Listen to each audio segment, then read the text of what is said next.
हमारी आज की क्लास होगी फिजिकल मीनिंग ऑफ इंडक्टेंस के ऊपर। कल मैंने inductor as a circuit element आपको पढ़ाया था कि इन द सर्किट वो किस तरह काम करता है। क्या यूनिट क्या होती है इंडक्टेंस की, मैं एक बार फिर पूछ रहा हूं आपसे, जो कल बताई थी। इंडक्टेंस की यूनिट हेनरी, ठीक है। तो आज हम देखते हैं कि फिजिकल मीनिंग क्या है इंडक्टेंस का। देखो, सपोज कीजिए दो लूप हैं।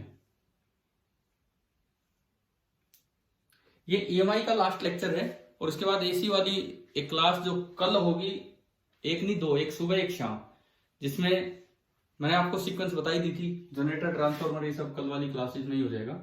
तो लास्ट क्लास होगी इस पे कल। सपोज कीजिए ये कोई कॉइल है, एक ऐसी कॉइल है जिसमें कोई बैटरी फिट कर रखी है, यानी कि उसमें करंट फ्लो करेगा। और इसी के पैरेलल सेम एक्सिस लेते हुए एक और कॉइल हमने रख दी,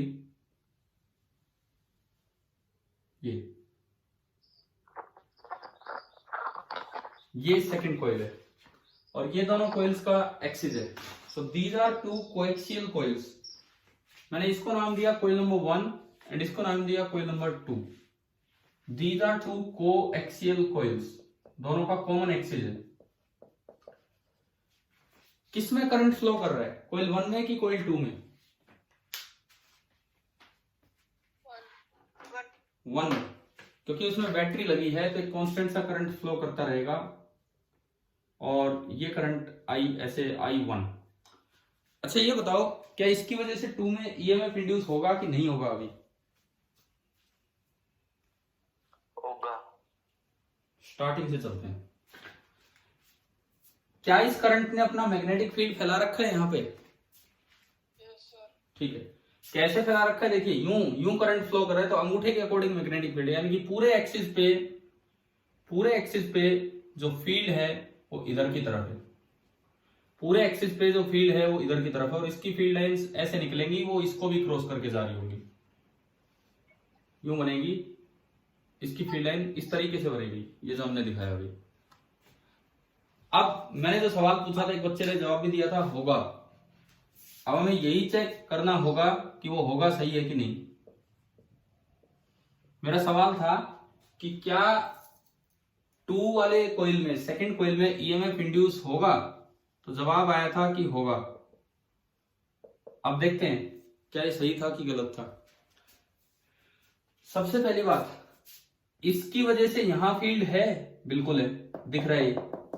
कॉइल 2 की लोकेशन पे कॉइल 1 की वजह से फील्ड है। तो क्या फ्लक्स है? क्या वो फील्ड लाइन इस कॉइल 2 को क्रॉस करके जा रही है? क्या ये फील्ड लाइन कॉइल 2 को क्रॉस करके जा रही है?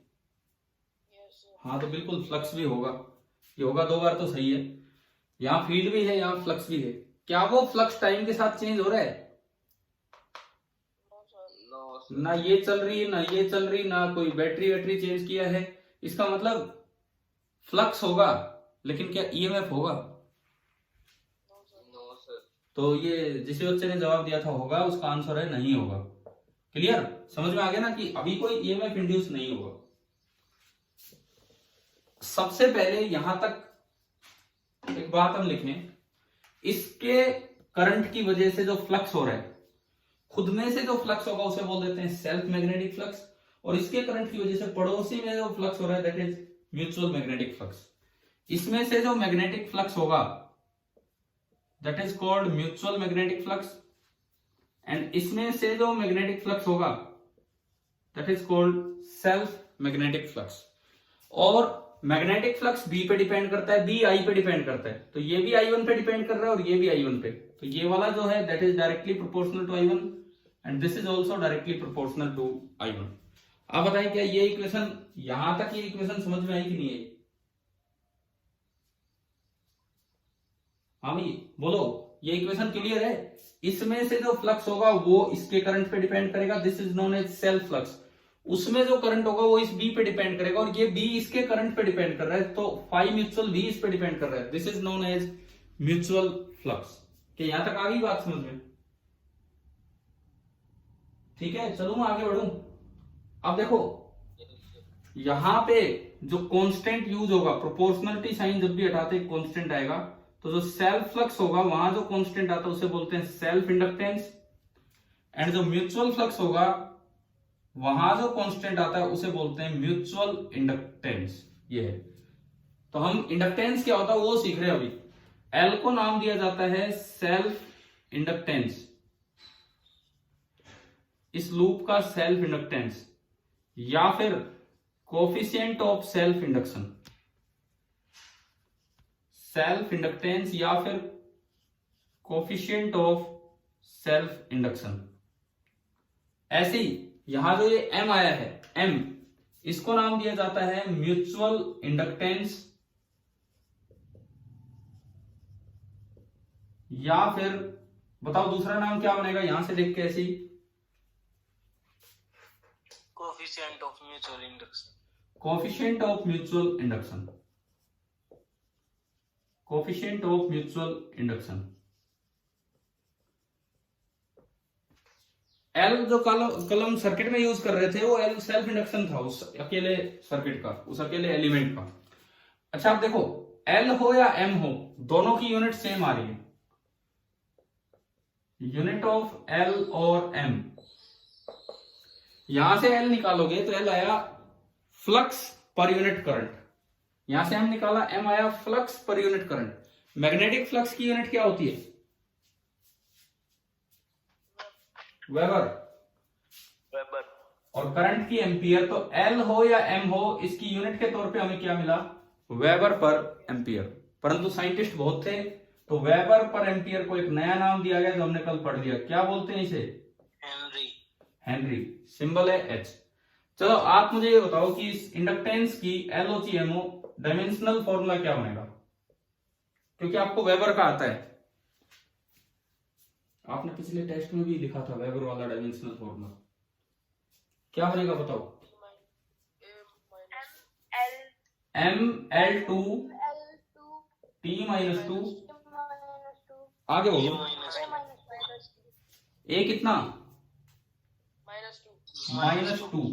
ए -1 तो वेबर में ही आ जाता है, और एक नीचे ए और है तो ये आपका बना A-2। तो भाई इंडक्टेंस का बिना सर्किट के, वैसे अगर मैं कहीं देखूं तो फिजिकल मीनिंग क्या है कि वो है फ्लक्स पर यूनिट करंट। अगर पड़ोसी का करंट है तो म्यूचुअल इंडक्टेंस है, और अगर खुद का करंट है तो वो सेल्फ इंडक्टेंस है। क्या यहां तक बात आ गई है समझ में? ठीक है। अब इसके बाद देखिए, फाई बराबर एल आई। मैं पहले सेल्फ इंडक्शन की बात कर लूंगा, फिर मैं उसके बाद म्यूचुअल पे भी चल लूंगा। ये दोनों ही टॉपिक अभी कवर करने, सेल्फ और म्यूचुअल, कोई सा भी पढ़ लेंगे हम। जैसे सपोज कीजिए मैं पहले म्यूचुअल इंडक्शन पढ़ रहा हूं,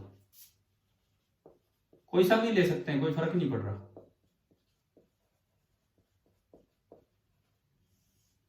म्यूचुअल इंडक्शन, इसमें क्या होगा कि ये कोई कॉइल थी,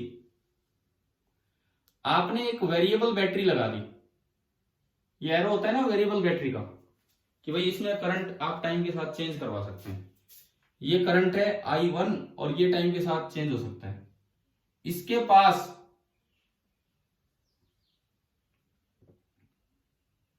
ये दूसरा लूप है, उसमें कोई बैटरी नहीं है, लेकिन ये करंट टाइम के साथ चेंज हो रहा है। पहले तो मैं इसकी वजह से सेकंड में फ्लक्स लिखूं, सॉरी फील्ड लाइंस बनाऊं, तो जो फील्ड लाइंस बनेंगी, यूं करंट फ्लो कर रहा है तो एक्सिस पे यूं बनेंगी, तो इसको भी यूं लाइन क्रॉस करके जा रही होंगी इस तरह से। अब देखो दोनों केस में लेता हूं। मान लो I1 इंक्रीज हो रहा है टाइम के साथ, let I1 is increasing with time. भाई ये याद रखो, ये जो इंडक्शन हम पढ़ रहे हैं, this is the principle of transformer. Transformer का यही प्रिंसिपल है, जिस दिन जैसे कल जब ट्रांसफॉर्मर पढ़ेंगे तो उसमें let I1 is increasing with time. हमने माना कि I1 टाइम के साथ बढ़ रहा है। अगर I1 टाइम के साथ बढ़ रहा है तो ये फील्ड बढ़ेगा, ये फील्ड बढ़ेगा तो ये फ्लक्स बढ़ेगा। लेंज ने क्या बताया था? अगर फ्लक्स बढ़ रहा है तो किस तरह करंट आएगा? अपोज करने के लिए। अपोज का मतलब जिधर भी अप्लाइड है उससे अपोजिट डायरेक्शन में आना चाहिए उसका भी, इंड्यूस्ड करंट का। तो आपको यूं मानना होगा कि इंड्यूस्ड फील्ड इधर की तरफ बने, और इंड्यूस्ड फील्ड इधर की तरफ बनाने के लिए इसमें जो करंट इंड्यूस होगा दैट विल बी इस सेंस में। अब ये देखो, इसमें करंट यूं है और इसमें करंट यूं है, ये अपोजिट सेंस में चल रहे हैं कि सेम सेंस में चल रहे हैं? दोनों में अपोजिट। देखो ना, बाहर वाला जो हिस्सा है कोइल का, बाहर वाला हिस्सा इधर नीचे आ रहा है और इधर ऊपर जा रहा है। तो हमने कभी मैग्नेटिक फील्ड के टाइम पढ़ा था कि parallel current attract and anti parallel current repel, पढ़ा था कि नहीं बताओ? Yes sir. तो ये दोनों एक दूसरे को रिपेल करेंगे, अट्रैक्ट करेंगे? रिपेल। तो सवाल कैसा भी बन के आ सकता है, कुछ भी पूछ सकते हैं, आपको आगे तक जाके देखना होगा कि इसमें क्या है। ठीक है ना, ये रिपेल करेंगे एक दूसरे को। समझ में आ गया सभी को? दूसरा केस, अगर I1 डिक्रीजिंग है, इस तरह से बैटरी चेंज हो रही है कि I1 डिक्रीज कर रहा है टाइम के साथ, तो ये जो ग्रीन लाइन दिखाई है ये डिक्रीज हो रही होंगी। फील्ड कम होगा तो फ्लक्स कम होगा, और फ्लक्स कम होगा तो अकॉर्डिंग टू लेंस इस तरह से करंट आएगा कि वो इसको सपोर्ट करे तो इधर ही इंड्यूस्ड बी की डायरेक्शन आनी चाहिए। तो अगर आप इधर भी इंड्यूस्ड की डायरेक्शन चाहते हो तो आपको करंट यूं देखना होगा। सेम सेंस में हो गया तो पैरेलल करंट क्या करेंगे एक दूसरे को, अट्रैक्ट की रिपेल? क्या करेंगे अब ये एक दूसरे को? अट्रैक्ट करेंगे कि रिपेल करेंगे बताओ? अट्रैक्ट। इसका मतलब क्या हो रहा है, देखिए किसी भी तरीके से आप इसे देख सकते हो। अगर ये करंट टाइम के साथ बढ़ रहा होता तो ये इसे धक्का मारता, दूर भगाता, और अगर ये करंट टाइम के साथ कम हो रहा है तो वो उसे पास बुला लेता। मतलब क्वेश्चन में ऑप्शन कहीं तक भी जाके पूछे जा सकते हैं। आप ये बताओ क्या ये म्यूचुअल इंडक्शन क्या होता है? म्यूचुअल इंडक्शन ये फिनोमिना, इंडक्टेंस एक प्रॉपर्टी है, इंडक्शन एक फिनोमिना है। तो म्यूचुअल इंडक्शन क्या होता है कि अगर इस कॉइल के करंट में कुछ चेंज हो रहा है तो अपने आप उसमें करंट इंड्यूस होगा। This phenomena is known as mutual induction. और ट्रांसफार्मर में इनको नाम दिया जाता है, इसको प्राइमरी कॉइल एंड इसको सेकेंडरी कॉइल। वहां प्राइमरी में हम करंट चेंज करेंगे, सेकेंडरी में अपने आप इंड्यूस होगा। यही ट्रांसफार्मर में होगा जो हम सीख रहे होंगे। चलिए बताओ म्यूचुअल इंडक्शन क्या है? क्या ये समझ में आया आपको यहां तक? अब मान लीजिए क्वेश्चन आ जाए कि दो कॉइल्स दे रखी, म्यूचुअल इंडक्शन निकालने का तरीका, हम म्यूचुअल इंडक्टेंस निकालने का तरीका देखते हैं। एक कॉइल ये है, कॉइल नंबर 1। दूसरी कॉइल कोप्लेनर है लेकिन छोटी सी कॉइल है, बहुत छोटी कॉइल है, कॉइल नंबर 2। और ये इन दोनों का कॉमन एक्सिस है। कोप्लेनर कोएक्सियल कंसेंट्रिक कॉइल्स हैं। कोप्लेनर मतलब एक ही प्लेन में, कोएक्सियल एक ही एक्सिस और कंसेंट्रिक एक ही सेंटर है। इस तरह की ये कॉइल्स हैं। अब बस मुझसे पूछा गया है कि find mutual inductance, mutual induction नहीं, mutual inductance of the system. Suppose कीजिए ये पूछा जाए कि find mutual inductance of the system, तो तरीका क्या होगा म्यूचुअल इंडक्टेंस निकालने का? म्यूचुअल इंडक्टेंस निकालने का एक ही तरीका है। म्यूचुअल इंडक्टेंस का मतलब होता है mutual flux per unit current, है ना? अभी पढ़ा था ना अभी थोड़ी देर पहले, mutual flux per unit current. तो आप किसी भी एक कॉइल में, अच्छा एक चीज और याद रखें, इसे बोलते हैं रेसिप्रोसिटी थ्योरम। खैर आपको मैं लिखवाऊंगा नहीं ये चीज, बस बता देता हूं। रेसिप्रोसिटी थ्योरम क्या कहती है? रेसिप्रोसिटी थ्योरम ये कहती है चाहे 1 में करंट भेज के 2 में फ्लक्स निकाल के m कैलकुलेट कर लो, चाहे 2 में करंट भेज के 1 में फ्लक्स निकाल m कैलकुलेट कर लो, दोनों से m क्या आएगा? सेम आएगा। एक सिचुएशन का m, इस एक कॉन्फ़िगरेशन का m इस बात पे डिपेंड नहीं करता कि आपने 1 में करंट भेजा है कि 2 में। याद रह जाएगी ये बात? ठीक है, देखो मुझे इस सिस्टम का m निकालना है। m निकालने का तरीका ये होता है कि किसी एक में करंट भेज के दूसरे में से फ्लक्स लिख के फाई को mi से इक्वेट कर दो, m आ जाएगा। किसी भी एक में करंट भेज के, जैसे मैं एक बार आपको दिखाता हूं, सुनिए सॉल्यूशन देखिए। पहला स्टेप किसी भी एक में करंट भेजो। तो मान लो मैंने बाहर वाले में करंट मान लिया, सपोज मैंने बाहर वाले में करंट मान लिया I1, अपने आप, ध्यान नहीं होगा क्वेश्चन में, अपने आप ये करंट माना I1। उसकी वजह से दूसरे के लोकेशन पे आप फील्ड लिखो। मान लो बाहर वाले का रेडियस है कैपिटल R और अंदर वाले का रेडियस है स्मॉल r, और हमें ये दिया गया है कि small r is very much smaller than capital R, ये दिया गया है। तो जो स्मॉल आर वाली ब्लू कॉइल है, मैं ये मान सकता हूं कि वो तो सेंटर पे ही रखी हुई है। हाँ भाई बताओ, छोटी सी कॉइल है तो हम ये मान सकते हैं ना कि सेंटर पे रखी है। तो आपने पहले में करंट भेज के सेंटर पे फील्ड लिखा, उस करंट की वजह से इधर होगा B1 एट द लोकेशन। क्या क्या फॉर्मूला था सेंटर पे? mu mu naught NI, N तो दे नहीं रखे, बाई 2 टाइम्स कैपिटल R। क्या ये लिखना आ गया B1?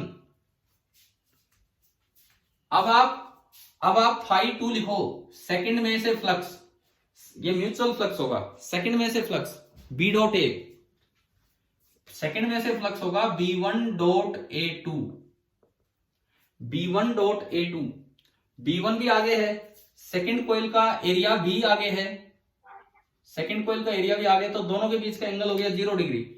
तो जो म्यूचुअल फ्लक्स आया सेकंड में से वो आ रहा है B1 का मैग्नीट्यूड, तो mu naught I1 upon 2R into A2। Area बोलो, छोटी कॉइल का एरिया कितना है?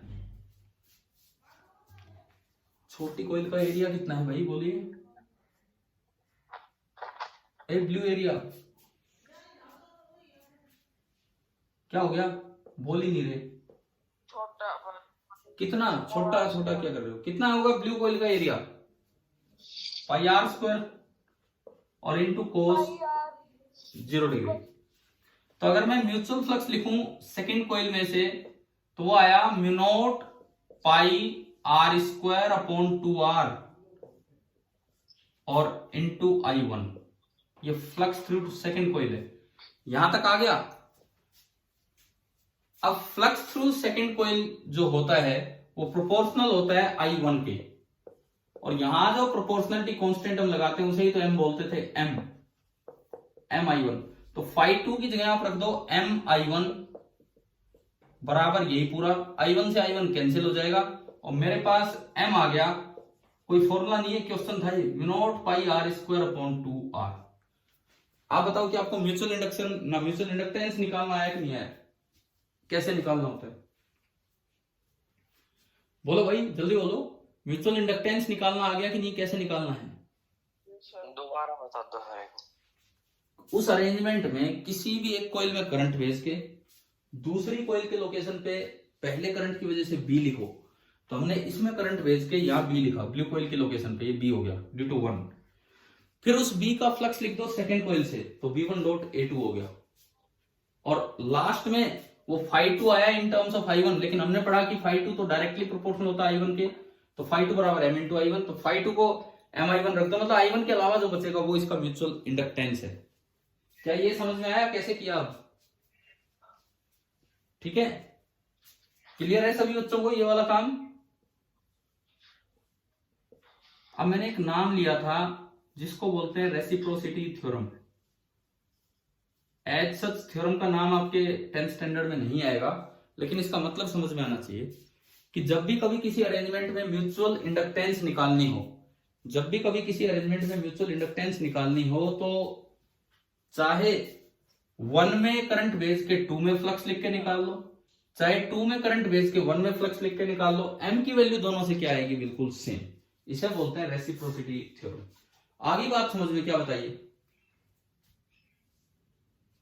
चाहे आप 1 में फ्लक्स करंट भेज के 2 में से फ्लक्स निकाल के M निकाल लो, चाहे 2 में करंट भेज के 1 में फ्लक्स निकाल के M निकाल लो, आंसर सेम आएगा। इनमें से एक केस मैथमेटिकली आसान होता है, एक टफ होता है। तो हमने आसान वाला काम किया और M आ गया हमारे पास। बाहर वाले बड़ी में करंट भेज के छोटे में निकाल लिया। चलिए भाई आगे बढ़ू मैं इसमें म्यूचुअल इंडक्शन में एक आखिरी सवाल, फिर सेल्फ भी पढ़ाना है। Yes sir. अगर मान लो मैंने एक बार मिटा दिया, अगर ये बीच वाली कॉइल परपेंडिकुलर कर दी जाती तो, अभी तो ये कोप्लेनर है, अभी तो कोप्लेनर है, अगर ये बीच वाली कॉइल यूं परपेंडिकुलर कर दी जाती तो उसका एरिया किधर बन जाता? ऊपर। और जो पहली कॉइल का B है वो इधर ही है, तो इनके बीच का एंगल कितना हो जाता? 90। समझ में आ रहा है मैंने क्या चेंज किया? पहली कॉइल तो उसी प्लेन में रखी, 90। हाँ पहली कॉइल उसी प्लेन में रखी, दूसरी परपेंडिकुलर, तो 90 करते ही यहाँ cos 90 डिग्री, और cos 90 डिग्री कितना होता है? 0। तो ये फ्लक्स आ गया 0। फ्लक्स को लिखते M into I1, M into I1 0, तो इसका M कितना हो जाता? 0 हो जाता। यानी कि आपसे अगर पूछा जाए क्या किसी अरेंजमेंट में रिलेटिव ओरिएंटेशन पे m की वैल्यू डिपेंड करती है? रिलेटिव ओरिएंटेशन की दोनों कोप्लेनर हैं कि परपेंडिकुलर हैं कि कैसे रखें, क्या म्यूचुअल इंडक्टेंस की वैल्यू इस बात पे डिपेंड करेगी कि नहीं करेगी? बताओ, जवाब दो। अभी पढ़ाया, पहले m ये आ रहा था, उसको 90 डिग्री घुमाते ही m कितना हो गया? 0। तो क्या म्यूचुअल इंडक्टेंस की वैल्यू रिलेटिव अरेंजमेंट पे डिपेंड करती है कि नहीं करती है? बोलिए। करती है। समझ में आ गया ना ये तो? ठीक है। म्यूचुअल इंडक्टेंस में एक आखिरी सवाल ले रहे हैं हम। आपको दो कोएक्सियल सोलेनोइड्स दे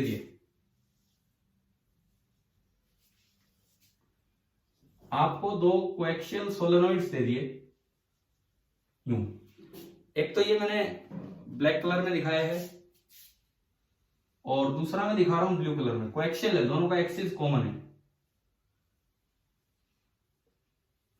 इस तरह के दो अरेंजमेंट, इन पे वायर्स लिपटी होंगी, ऊपर वायर्स लपेट रखी होंगी दोनों पे ही। और जैसे मान लो मैंने इसको नंबर 1 नाम दिया एंड इसको नंबर 2। दोनों पे टर्न्स होंगे, यहां भी बहुत सारे टर्न्स होंगे इस तरह से।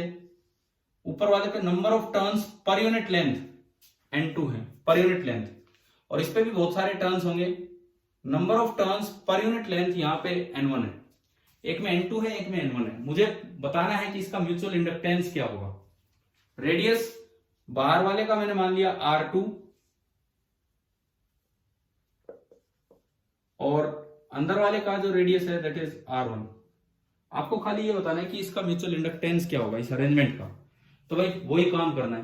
पहला काम, किस में करंट भेजे बताओ? मैंने कहा बड़े में भेजा करो, उससे भी लिखना आसान होता है। किस में करंट भेजे? मुझे m निकालना है इस सिस्टम का, जल्दी बोलिए, इतना टाइम भी नहीं है हमारे पास। किस में करंट भेजे? बड़े में। तो 2 में 1 में,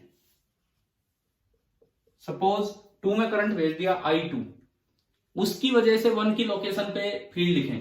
तो आपको पता होना चाहिए कि सोलेनोइड, लॉन्ग सोलेनोइड है, सोलेनोइड के अंदर B होता है, म्यू नॉट इंटू NI, तो N2 इंटू I2। ये हो गया B2 दूसरे की वजह से। बताओ समझ में आया कि नहीं आया, कैसे लिखा है? Yes sir. और ये n नंबर ऑफ टर्न्स नहीं है, ये number of turns per unit length है, तब ये फॉर्मूला लगा है। चलिए B2 हो गया। अब मैं लिखता हूं, मान लो ये लेंथ है L, तो यूं बताओ ब्लू वाली कोइल में कितने टर्न्स हैं टोटल? पर यूनिट लेंथ अगर N1 टर्न्स है तो L लेंथ में कितने टर्न्स हैं? L लेंथ में यहां मैं अगर बात करूं तो टोटल नंबर ऑफ टर्न्स कितने हो गए? N1 into L। तो अब बीच वाले में से फ्लक्स लिखवाओ। Flux through inner φ1। तो देखो किसी एक टर्म में से तो होगा B2 डॉट A1 है किसी भी एक का एरिया, और नंबर ऑफ टर्न्स है N1L, तो टोटल फ्लक्स ये हो गया। अब बताओ φ1 समझ में आया कि नहीं आया, कैसे लिखा हमने? ये वाली इक्वेशन बताओ, ये क्लियर है कि नहीं? एक कोइल ली, एक कोइल का एरिया परपेंडिकुलर होगा तो इधर मान लिया मैंने B की डायरेक्शन में, ये है A1 और जो फील्ड फैला हुआ है वो है B2। तो एक में से तो फ्लक्स होगा B2 डॉट A1, और अगर इतने टर्न्स है तो उससे आपने मल्टीप्लाई कर दिया, तो ये पहले में से टोटल फ्लक्स आ गया। चलिए मैं इसको आगे बढ़ाता हूं। φ1 N1L B2 dot A1, B2 का मैग्नीट्यूड है mu naught N2 I2, A1 है पाई R1 स्क्वायर और कोस 0 डिग्री। आ गया ना समझ में कैसे लिख रहे हैं हम? तो φ थ्रू 1 ये आया म्यू नॉट N1 N2, और इसके अलावा बचता है पाई R1 स्क्वायर L, और इसके अलावा बचता है I2। क्या φ1 आ गया समझ में कैसे लिखा? पहली बीच वाली कोइल से टोटल फ्लक्स। अब म्यूचुअल इंडक्शन बताता है कि φ1 is directly proportional to I2, जो हम पढ़ के आए पीछे। φ1 is directly proportional to I2, it means φ1 की वैल्यू होगी m into I2। φ1 is directly proportional to I2, तो φ1 की वैल्यू होगी m इंटू I2। तो phi1 की जगह मैंने रख दिया m इंटू I2, I2 से I2 कैंसिल हो गया, और यहां से एक फॉर्मूले की तरह बन रहा है, देखो m upon pi R1 square L is equal to mu naught N1 into, ये पाई R1 स्क्वायर L किसका वॉल्यूम है, इनर सोलेनोइड का या आउटर सोलेनोइड का, इनर का। तो मेरे पास एक फॉर्मूला आ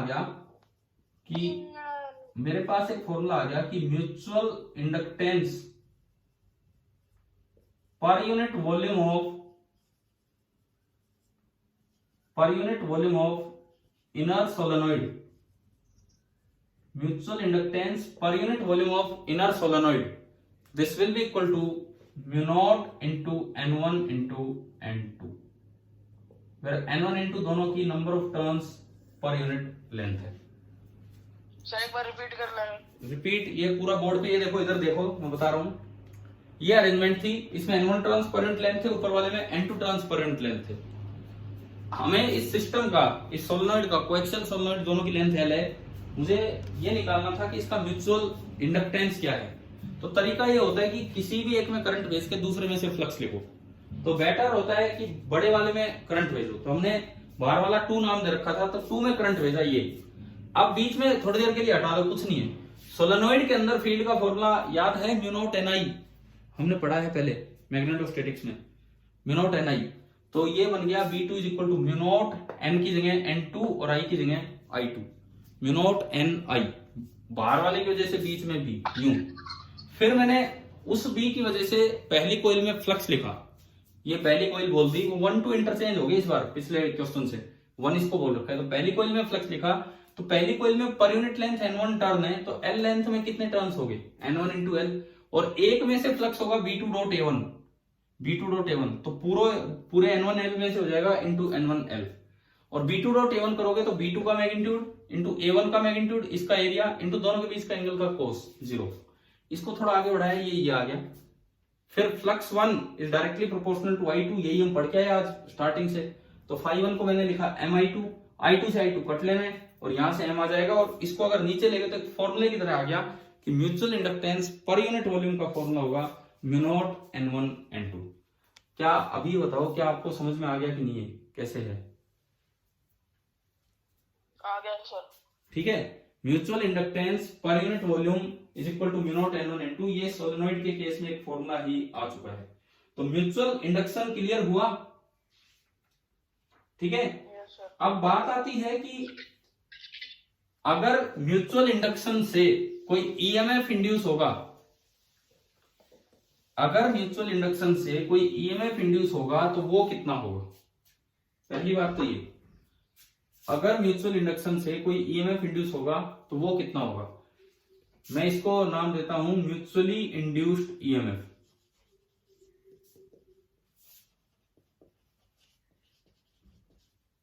मान लो ये कॉइल 1 है, ये कॉइल 2 है। कॉइल 1 में करंट जा रहा था I1, उसकी वजह से कॉइल 2 में फ्लक्स था phi2। हमने सीखा कि phi2 is directly proportional to I1 and it means phi2 is equal to m into I1। अभी यही सीख के चल रहे हैं म्यूचुअल इंडक्शन में। अब देखिए ईएमएफ इंड्यूस्ड इन 2, अगर I1 टाइम के साथ चेंज हो रहा है तो phi2 भी टाइम के साथ चेंज होगा। अगर I1 टाइम के साथ चेंज हो रहा है तो phi2 भी टाइम के साथ चेंज होगा। तो EMF induced in 2 according to Faraday law, this will be equal to d phi2 by dt. According to Faraday law, this will be equal to d phi2 by dt. पता है नहीं आपको? Rate of change of flux is equal to EMF induced. हमें clear, ठीक है। मैंने phi2 की value रख दी, E2 is equal to d by dt of m into I1। M की वैल्यू करंट वगैरह पे डिपेंड नहीं करती है, बेशक करंट फ्लो करवा के फ्लक्स निकाल के M आता है, लेकिन M करंट से इंडिपेंडेंट होता है, तो M बाहर आ जाएगा। और म्यूचुअली इंड्यूस्ड ईएमएफ का फॉर्मूला आ गया M into D I1 by dt। Mutually induced EMF का फॉर्मूला आ गया M into D I1 by dt। Actually ये एक क्वेश्चन ले अगर हम, तो उससे शायद ज्यादा क्लियर हो जाएगा। करवाऊं मैं इस पे एक सवाल इसी चीज पे। देखिए मान लो आपको 2 कॉइल्स दी गई है, एक क्वेश्चन की तरह मैं आपको ये समझाना चाह रहा हूं। आपको दो कोइल्स दी गई हैं, coil number 1 and this is coil number 2। Coil 1 है और कोइल 2 है, और ये बोला है कि कोइल 1 में करंट 2.5 एम्पियर से 0 एम्पियर हो गया। कोइल 1 में जो करंट है वो 2.5 एम्पियर से 0 एम्पियर हो गया। किसी भी तरह से जा रहा था, हमें डायरेक्शन वगैरह नहीं दी। कोइल 1 में कोई बैटरी लगी थी, उसकी वजह से 2.5 एम्पियर से 0 एम्पियर ये करंट हो गया। कुछ टाइम दिया हो, मान लो 0.1 सेकेंड। कितनी देर में ये हुआ? 0.1 सेकेंड में। यहां मैंने कोइल 1 में करंट में चेंज किया कुछ, तो इसकी वजह से कोइल 2 में कितना ईएमएफ इंड्यूस होगा वो आपको निकालना है। इसकी वजह से कोइल 2 में कितना ईएमएफ इंड्यूस होगा वो आपको निकालना है। अगर म्यूचुअल इंडक्टेंस है 0.2 हेनरी, दोनों का म्यूचुअल इंडक्टेंस है 0.2 हेनरी, तो आप बताओ E2 कितना होगा? क्या सवाल आया समझ में? क्या हो रहा है यहाँ पे, क्या होने वाला है? Yes sir. पहली कोइल में, भाई ये कोई डाटा तो मैं वैसे ही दे रहा हूँ, थोड़ा सा कैलकुलेशन बस आसानी से हो जाए। पहली कोइल में करंट, कोई बैटरी लगी थी और फिर वो स्विच ऑफ कर दिया, तो 2.5 एम्पियर से 0 पे गया करंट, 2.5 एम्पियर से 0 पे 0.1 सेकंड में, और इन दोनों का आपस का म्यूचुअल इंडक्टेंस है 0.2 हेनरी। तो पूछा है कि दूसरे में कितना ईएमएफ इंड्यूस होगा, तो डायरेक्ट ये फॉर्मूला लगाओ, डायरेक्ट कितना ईएमएफ इंड्यूस होगा। देखिए एम कितना है, एम कितना है 0.2 into D I, change in I कितना है, मैग्नीट्यूड लेना है, माइनस प्लस नहीं, बस मैग्नीट्यूड। चेंज इन आई कितना है पहले में 2.5 से 0, तो चेंज का मैग्नीट्यूड है 2.5, और कितने टाइम में हुआ ये चेंज 0.1, तो dt आपका हो गया 0.1, पॉइंट से पॉइंट गया, और ये आपका ईएमएफ इंड्यूस आ गया 5 वोल्ट। बताओ क्या समझ में आया कि नहीं आया, कैसे किया हमने? ठीक है, अगला सवाल, इसी पे अगला और मे भी आखिरी सवाल हो इस क्लास का। देखिए मान लो कोइल 1 में यूं दिया है, करंट चेंज हो गया 2.5 ampere in one direction to 2.5 ampere in another direction, reverse कर दिया, बैटरी रिवर्स कर दी। पिछली बार तो बैटरी हटाई थी, इस बार बैटरी की पोलैरिटी चेंज कर दी। पहले 2.5 एम्पियर यूं आ रहा था और अब 2.5 एम्पियर यूं हो गया, पहले 2.5 एम्पियर यूं था और अब 2.5 एम्पियर यूं हो गया। टाइम सेम है 0.1 सेकेंड, म्यूचुअल इंडक्टेंस सेम है 0.2 हेनरी। तो अब आपको बताना है कि ईएमएफ इंड्यूस कितना होगा सेकेंड कोइल में। बताओ कैसे करें?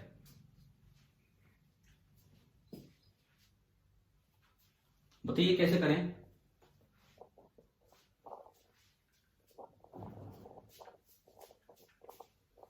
देखिए इधर ध्यान दें, आप किसी भी एक डायरेक्शन को पॉजिटिव मान लो तो दूसरी नेगेटिव हो जाएगी। तो एक बार करंट 2.5 एम्पियर था तो दूसरी बार माइनस 2.5 एम्पियर होगा, तो चेंज कितना हो गया?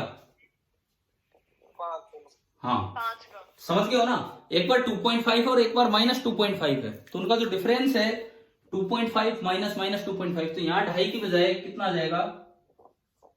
5 एम्पियर आ जाएगा। और 5 एम्पियर आते ही जो ईएमएफ इंड्यूस होगा वो कितना हो गया इसमें सेकंड कॉइल में? 10 वोल्ट।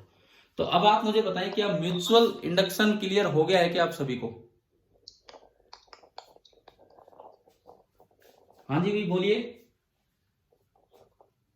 क्या ये आखिरी सवाल, इस तरह के क्वेश्चन समझ में आ गए हैं? Yes sir. मतलब म्यूचुअल इंडक्शन क्लियर हुआ। अब बचे होंगे मुश्किल से 5 मिनट, लेकिन एक छोटा सा टॉपिक है सेल्फ इंडक्शन, अब मैं उस पर आता हूं।